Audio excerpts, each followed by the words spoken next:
రిజర్వేషన్ల రగడ మల్లగుల్లాలు పడుతున్న బీజేపీ రేవంత్ వ్యాఖ్యలతో డిఫెన్స్ లో కమలం గల్లీ నుంచి ఢిల్లీ వరకు నేతల ఉలిక్కిపాటు. ఇప్పటికే ముస్లిం రిజర్వేషన్లు రద్దు చేస్తామన్న అమిత్ షా ఆర్ఎస్ఎస్ లోను అలజడి. నిన్న పెద్ద ఎత్తున అందరు అభ్యర్థులు కౌంటర్ ఇచ్చింది. దీనికి సంబంధించి సార్వత్రిక ఎన్నికల నేపథ్యంలో రిజర్వేషన్ల రగడ మొదలైంది.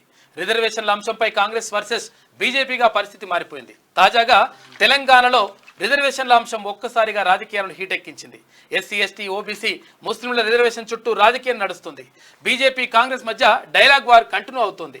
తెలంగాణ సీఎం రేవంత్ రెడ్డి ఇటీవల బీజేపీ రిజర్వేషన్లు రద్దు చేసేందుకు ప్రయత్నిస్తోందంటూ వ్యాఖ్యానించారు.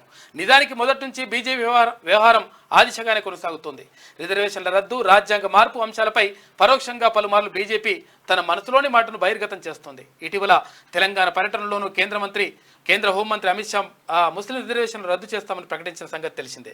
అయితే తాజాగా సీఎం రేవంత్ రెడ్డి చేసిన వ్యాఖ్యలకు బీజేపీ నేతలు ఒక్కసారిగా డిఫెన్స్లో పడిపోయారు.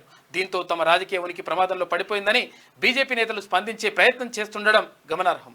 బీజేపీకి చెందిన గల్లీ లీడర్ల నుంచి మొదలుకొని ఢిల్లీ లీడర్ల వరకు రిజర్వేషన్ రద్దు చేయట్లేదంటూ నోరునెత్తి మొత్తుకుంటా ఉన్నారు. నిన్న గోల చేసిండ్రు.